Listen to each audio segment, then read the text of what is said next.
생의 주님, 새로운 한 주를 허락하여 주심에 감사를 드립니다. 이 시간 먼저 어제의 날을 하나님 앞에 자복하며 회개의 기도를 올려드립니다. 우리 언어가 주님을 높이는 말을 하였는지 돌아봅니다. 우리 언어가 주님을 높이지 않고 나 자신만을 높이는 데 사용되었음을 고백하오니 용서하여 주시옵소서. 또한 오늘 하루를 주님께 올려드립니다. 오늘 하루 주님을 찾는 즐거움을 잃어버리지 않게 하여 주시옵소서. 주님을 기뻐하는 즐거움을 잃지 않도록 인도하여 주시옵소서. 하나님의 원수였던 저희를 구원해 주신 주님의 위대하심을 선포할 수 있도록 인도하여 주시옵소서. 이 시간 또한 말씀을 전합니다. 성령 하나님 인도하여 주셔서 말씀 속에서 살아계신 주님을 만나게 하여 주시옵소서. 예수 그리스도의 이름으로 기도하오며 하늘에 계신 아버지, 오늘 제가 주님의 임재 안에서 살고 주님을 더욱더 기쁘시게 하기를 기도합니다. 주 예수님, 오늘 제가 저의 십자가를 지고 주님을 따르기를 기도합니다. 성령님, 성령님이 저를 충만하게 채워주시고 성령의 열매, 사랑과 희락과 화평과 오래 참음과 자비와 양성과 충성과 온유와 절제가 제 삶 속에서 익어갈 수 있도록 해 주시기를 기도합니다. 아멘. 말씀을 전하겠습니다. 오늘 저에게 주신 하나님의 말씀은 마태복음 4장 12절에서 25절까지의 말씀입니다. 저 여러분이 한 절씩 교독하시겠습니다. 예수께서 요한이 잡혔음을 들으시고 갈릴리로 물러가셨다가 나사렛을 떠나 스불론과 납달리 지경 해변에 있는 가버나움에 가서 사시니 이는 선지자 이사야를 통하여 하신 말씀을 이루려 하심이라 일렀으되 스불론 땅과 납달리 땅과 요단강 저편 해변길과 이방의 갈릴리여 흑암에 앉은 백성이 큰 빛을 보았고 사망의 땅과 그늘에 앉은 자들에게 빛이 빛이었도다 하였느니라. 이때부터 예수께서 비로소 전파하여 이르시되 회개하라 천국이 가까이 왔느니라 하시더라. 갈릴리 해변에 다니시다가 두 형제 곧 베드로라 하는 시몬과 그의 형제 안드레가 바다에 금을 던지는 것을 보시니 그들은 어부라. 말씀하시되 나를 따라오라 내가 너희를 사람을 낚는 어부가 되게 하리라 하시니 그들이 곧 그물을 버려두고 예수를 따르니라.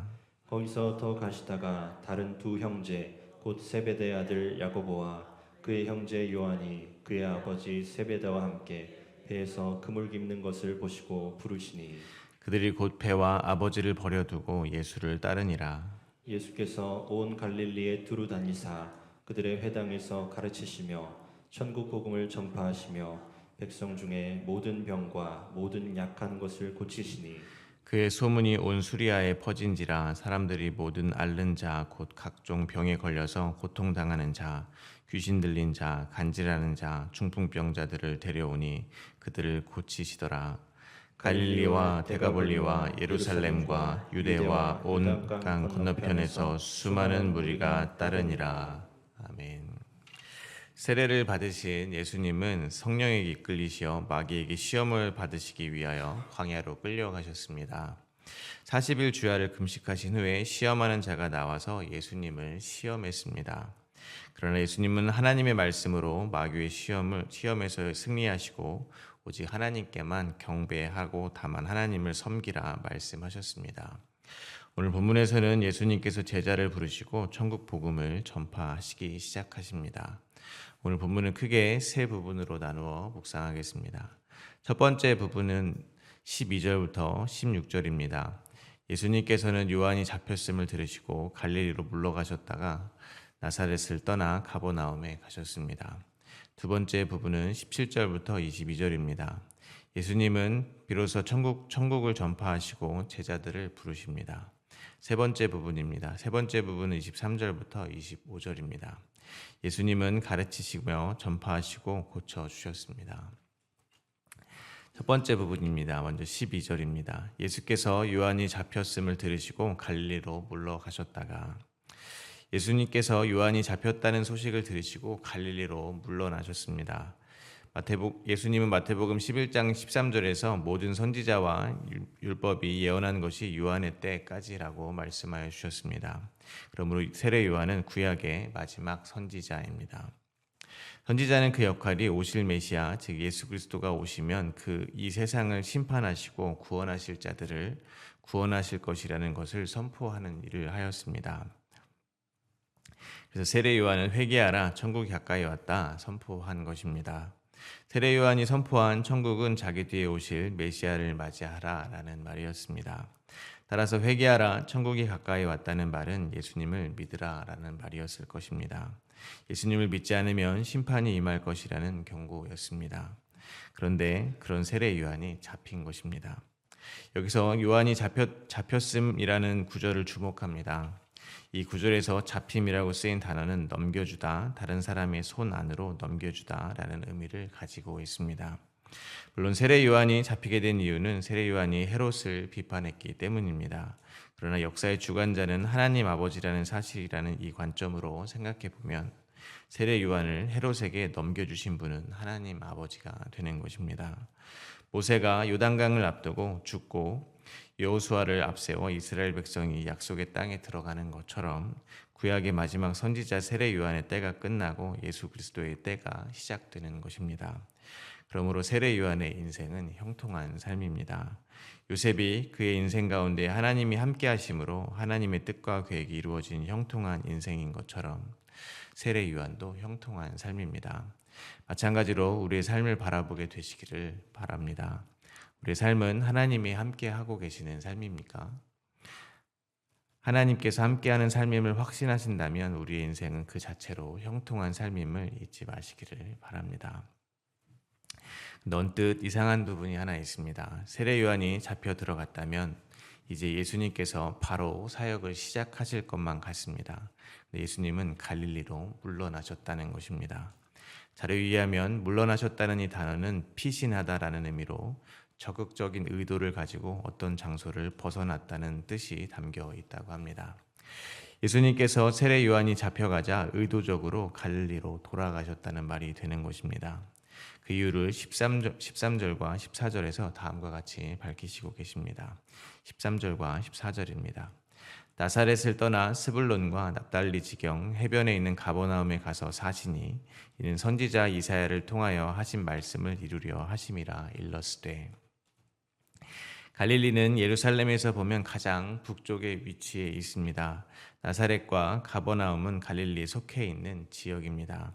나사렛에서 자라셨던 예수님은 나사렛을 떠나 가버나움에 가셔서 거주하셨다는 것입니다. 그런데 그렇게 행동하신 이유가 선지자 이사야를 통해서 하신 말씀을 이루려 하심이라고 말씀하시는 것입니다. 그러므로 예수님께서 요한이 잡히자 갈릴리로 물러나신 이유는 다른 것이 아니라 바로 하나님의 말씀을 성취하기 위해서입니다. 이를 통해서 다시 한번 이 세상은 하나님의 말씀이 성취되는 곳임을 깨닫게 됩니다. 이 세상은 마치 자신의 의지를 가지고 쉽게 말해서 노력하면 노력하는 대로 발전하기도 하고 망가지기도 하는 그런 곳처럼 보입니다. 그러나 이 세상은 하나님의 뜻대로 운행되어지고 있다는 것입니다. 하나님께서 허락하시지 않는 일은 하나도 일어나지가 않는다는 겁니다. 예수님은 하나님 아버지께서 허락하지 아니하시면 참새 한 마리도 땅에 떨어지지 않을 것이라고 선포하셨습니다. 그러므로 예수님은 하나님과 본체이시면서도 하나님과 동등됨을 취하시지 않으신 것이고 하나님 아버지가 주신 말씀만 하시고 하나님 아버지의 뜻대로만 행하신 것입니다. 한마디로 예수님은 하나님을 앙망한 것입니다. 근데 우리가 하나님을 앙망하지 못하고 살고 있는 이유는 무엇이겠습니까? 여전히 이 세상이 내 힘대로, 내 뜻대로 아니면 누군가의 뜻대로 흘러간다고 생각하기 때문일 것입니다. 큰 관점에서는 하나님이 운행하시는 것이라고 생각을 하지만 작은 관점에서는 분명 눈앞에 보이는 누군가의 뜻대로 이 세상이 돌아간다고 무의식적으로 생각을 하고 있는 것입니다. 그래서 하나님을 앙망하지 못하고 때에 따라 인생의 주권자가 자꾸 바뀌는 것입니다. 그러나 이 세상은 여전히 하나님의 뜻 안에서 존재하는 것임을 잊으시면 안 될 것입니다. 주권자 하나님을 앙망하게 되시기를 바랍니다. 하나님의 방법이 때로는 미련해 보이고 손해 보는 것처럼 느껴질지라도 그것이 말씀에 비추어 볼 때 하나님이 원하시는 것이 맞다고 생각이 되신다면 하나님이 원하시는 것을 과감하게 선택하시기를 바랍니다. 이어서 15절과 16절입니다. 스불론 땅과 납달리 땅과 요단강 저편 해변길과 이방의 갈릴리여, 흑암에 앉은 백성이 큰 빛을 보았고 사망의 땅과 그늘에 앉은 자들에게 빛이 빛이었도다 하였느니라. 예수님께서 이루시려고 했던 이사야의 예언입니다. 이 말씀은 이사야 8장 22절부터 9장 2절에 기록되어 있습니다. 이사야 8장 22절부터 9장 2절입니다. 땅을 굽어보아도 환난과 흑암과 고통의 흑암뿐이니 그들이 심한 흑암 가운데로 쫓겨 들어가리라. 전에 고통받던 자들에게는 흑암이 없으리로다. 옛적에는 여호와께서 스불론 땅과 납달리 땅이 멸시를 당하게 하셨더니 후에는 해변길과 요단 저쪽 이방 갈릴리를 영화롭게 하셨느니라. 흑암에 행하던 백성이 큰 빛을 보고 사망의 그늘진 땅에 거주하던 자에게 빛이 비치도다. 이사야의 예언은 아수르에 의해서 멸망한 북이스라엘을 향하고 있습니다. 북이스라엘을 정복한 아수르는 이주 정책을 써서 이스라엘과 이방 민족을 섞어버렸습니다. 당연히 지리적으로 이방 민족에게 둘러싸여 있던 갈릴리는 이방 민족들과 더 많이 섞였을 것입니다. 그래서 갈릴리를 이방의 갈릴리라 부르는 것입니다. 그렇게 암흑과 같은 상황에 있던 이스라엘 백성에게 이사야 선지자는 회복을 예언한 것입니다. 그리고 예수님은 구약에 예언된 이 하나님의 말씀을 성취하기 위하여 갈릴리로 물러가신 것입니다. 이를 통해서 저희는 다시 한번 이 세상을 바라보게 되기를 바랍니다. 이 세상은 환난과 고통이 가득한 흑암이라는 것입니다. 어떤 분들은 이만하면 살만한 세상이 아닌가라고 말씀하실 수도 있으실 것입니다. 그러나 이것은 이 세상이 살만한가 아닌가의 문제가 아닌 것입니다. 아무리 살만하다 하여도 하나님 아버지가 보는 관점에서 이 세상은 죄악이 만연한 흑암이라는 것입니다. 특히 저희 같은 성도들을 생각해 보시기를 바랍니다. 갈릴리 지역이 이방 민족들에게 둘러싸여 이방인들과 뒤섞여 살아갈 수밖에 없었듯이 저희는 성도들만 모여서 따로 살지 않는다는 겁니다. 하나님을 믿지 않는 사람들, 다른 신을 섬기는 사람들과 뒤섞여 살아가고 있습니다. 저희는 그 가운데서 매일매일 향방을 잃어버린 어린 양이 되어서 목자 되신 예수 그리스도의 음성을 잃어버리고 각기 제 길로 가기가 일쑤입니다. 그래서 저는 뉴스만 틀면 들리는 살떨리는 사건과 사고의 소식, 전쟁의 소식, 자연재해의 소식들도 모두 하나님 아버지의 경고의 소리로 들립니다. 보라는 것입니다. 이 세상이 죄악으로 얼마나 만연해 있는 곳인지 보라는 것입니다. 세상을 보면 정말 거짓말 하나 보태지 않고 당장 내일이라도 멸망을 당해도 아무 할 말이 없어 보입니다. 오히려 지금 아무렇지도 않게 보이는 이 일상이야말로 하나님의 오래 참으심의 결과 같습니다. 그러므로 저희가 만약 하나님의 말씀을 농담으로 여기지 않는다면 당장 눈을 들어 살아계신 하나님을 바라보게 되시기를 간절히 바랍니다. 빛으로 오신 예수 그리스도를 바라보게 되시기를 바랍니다. 예수님께서 흑암 가운데 앉으신 백성 가운데 빛으로 오셨습니다. 예수 그리스도가 유일한 빛입니다. 빛이신 예수님만을 믿으시며 살아가게 되시기를 바랍니다. 동시에 방금 읽었던 이사야의 말씀 속에서 옛적에는 여호와께서 스불론 땅과 납달리 땅을 멸시를 당하게 하셨더니라는 구절을 기억하게 되시기를 바랍니다. 하나님께서 당신의 백성들의 눈을 들게 하는 방식입니다. 하나님께서 당신의 백성들로 하여금 빛을 보게 하는 방법입니다. 먼저 스불론 땅과 납달리 땅을 멸시당하게 내비두시는 것입니다. 자신이 어둠에 있다는 사실을 인지하지 못하는 자들에게 자신이 어둠에 있다는 사실을 인정하게 하시는 방법입니다. 그것은 잘 아시겠지만 하나님이 저희를 잠시 그냥 그 상태 그대로 내버려 두면 됩니다. 그럼 죄와 허물로 가득하고 탐심이 가득한 저희가 사는 세상은 죄의 열매로 가득하게 될 것입니다. 서로 높아지려 다투게 되고 더 높아지려 우상을 찾게 되는 것입니다. 그때 주님은 인생 채찍과 사람 막대기를 들어서 징계하시고 훈계하시는 것입니다. 말하자면 자신이 죄와 허물로 죽은 자임을 모르는 자들에게 불뱀을 보내어 먼저 모두 물게 하시는 것입니다. 그래서 자신이 불뱀에 물려 죽게 된 것을 깨닫게 된 자들, 즉 자신은 죄의 삭신 사망을 스스로의 힘으로 절대 벗어날 수 없다는 것을 깨닫게 된 자들이 비로소 장대에 매달린 놋뱀과 같이 십자가에 매달린 예수 그리스도를 바라보게 하시는 것입니다. 이 말을 뒤집어 보면 무슨 말이겠습니까? 하나님의 나라는 암흑 같은 암흑에서 시작된다는 것입니다. 즉 어둠 가운데 있는 자들에게 하나님 나라가 임한다는 것입니다. 사도 바울의 고백으로 표현하면 죄인 중에 괴수에게서 하나님의 나라가 시작된다는 것입니다. 그러므로 갈릴리 나사렛에서 무슨 선한 것이 나오겠느냐라는 말처럼 자기 자신을 돌아보며 나 같은 죄인에게서 무슨 선한 것이 나오겠는가 낙심하지 않기를 바랍니다. 예수님은 빛이시되 암흑 가운데로 임하신 빛이십니다.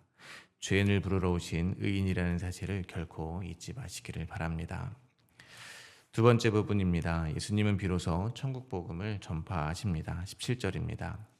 이때부터 예수께서 비로소 전파하여 이르시되 회개하라 천국이 가까이 왔느니라 하시더라. 예수님은 이때부터 천국 복음을 전파하십니다. 회개하라 천국이 가까이 왔다 말씀하십니다. 회개하라는 말씀으로 이 세상 전체가 죄 가운데 있음이 선포되었습니다.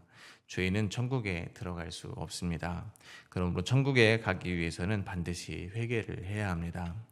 천국에 가기 위한 방법은 예수님 믿는 것 말고는 없습니다. 그러므로 죄는 결국 예수님을 믿지 않는 것이 죄입니다.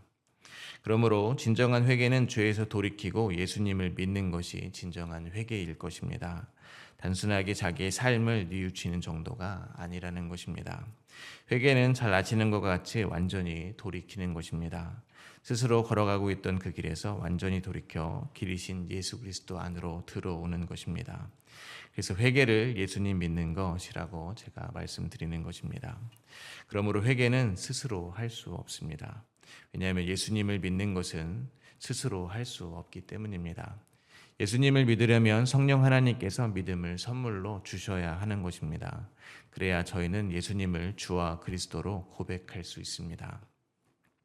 그래야 저희는 저희가 바로 하나님의 원수였고 예수님을 십자가에 못 박아 죽인 죄인임을 깨닫게 되는 것입니다.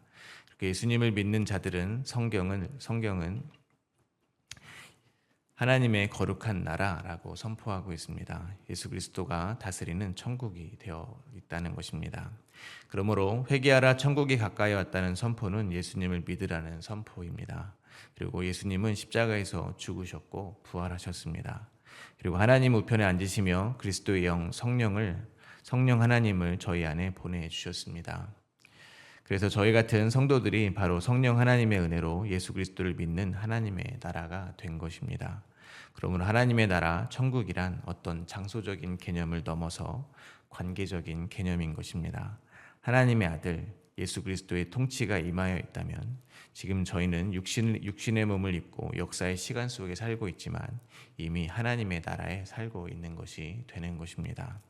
그러므로 훗날 죽어서 가게 될 하나님의 나라를 소망하기 이전에 오늘 나는 정말로 하나님 나라에 살고 있는가 돌아보게 되시기를 간절히 바랍니다.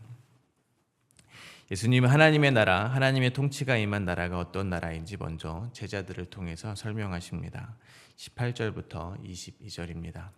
갈릴리 해변에 다니시다가 두 형제 곧 베드로라 하는 시몬과 그의 형제 안드레가 바다에 금을 던지는 것을 보시니 그들은 어부라 말씀하시되 나를 따라오라 내가 너희를 사람을 낚는 어부가 되게 하리라 하시니 그들이 곧 그물을 버려두고 예수를 따르니라. 거기서 더 가시다가 다른 두 형제 곧 세베대의 아들 야고보와 그의 형제 요한이 그의 아버지 세베대와 함께 배에서 금을 깁는 것을 보시고 부르시니 그들이 곧 배와 아버지를 버려두고 예수를 따르니라.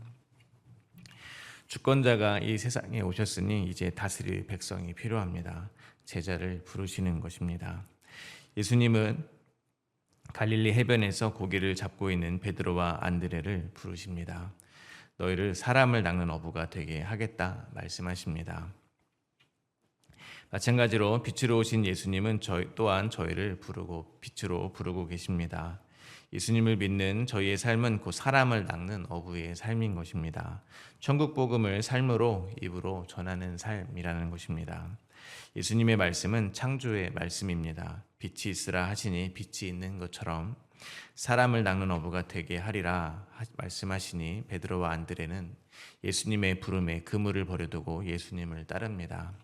예수님의 부름에 야고보와 요한은 배와 아버지를 버려두고 예수님을 따릅니다. 이러한 말씀을 문자 그대로 받아서 예수님을 믿게 되면 직장도 그만두고 아버지와 인연도 끊는 사람은 아마 없을 것입니다. 그러나 이러한 말씀을 통해서 저희는 하나님의 나라가 임한 그 인생은 어떠한 것인지 생각해 볼 수 있습니다. 생업을 버리는 것은 삶의 방식을 완전히 바꾸는 것입니다. 먹고 사는 문제에 대한 관점이 새로워졌다는 이야기입니다. 내 힘으로 생명을 유지하는 것이 바로 생업입니다.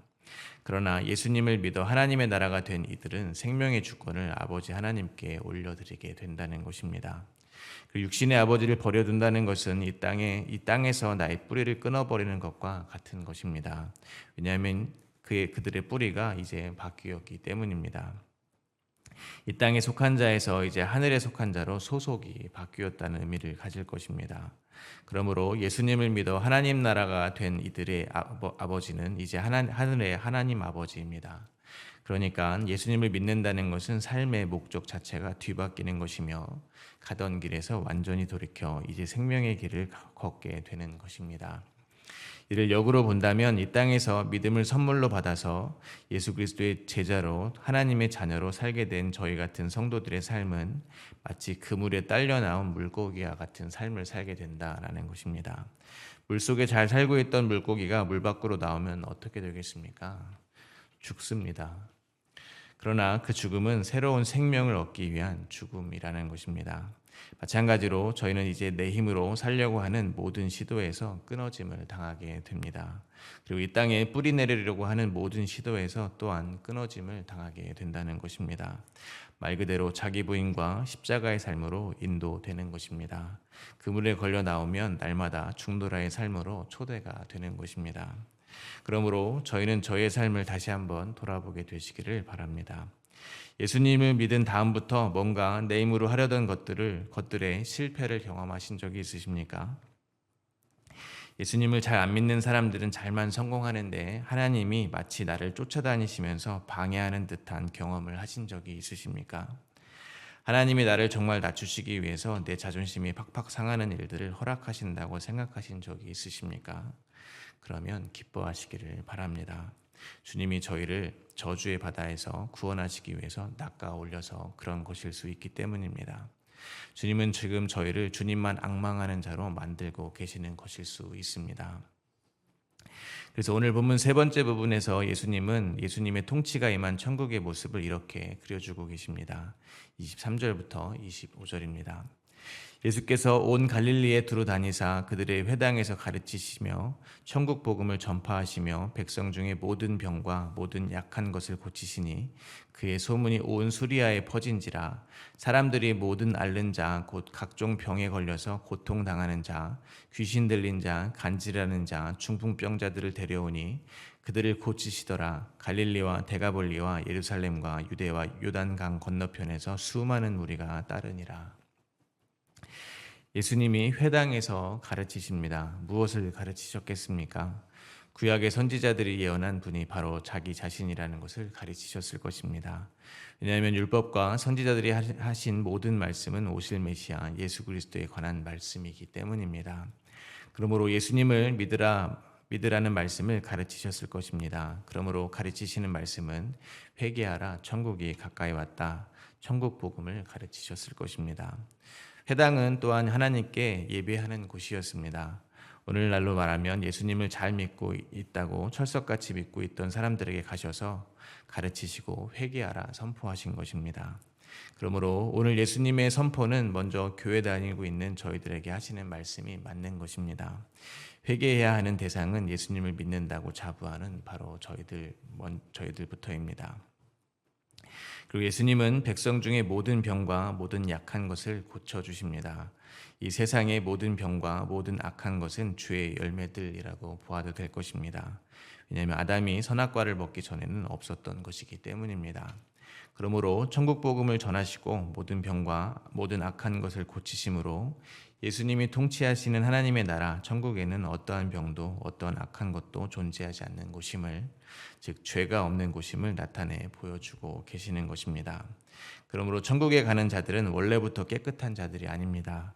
천국에 가는 자들은 죄로 인하여 모든 병과 모든 악한 것으로 가득했던 자들이 예수 그리스도의 천국 복음을 듣고 믿음을 선물로 받아 회개하여 정결하게 된 자들이 가게 되는 것입니다. 그러므로 주님께서 저희를 낚아 올리시면 저희는 먼저 저희 안에 가득한 모든 병과 모든 악한 것이 드러나게 되는 것임을 기억하시기를 바랍니다. 그러나 다시 한번 말씀드리지만 빛이신 주님 앞에서 죄와 허물이 드러나신다면 기뻐하시기를 바랍니다.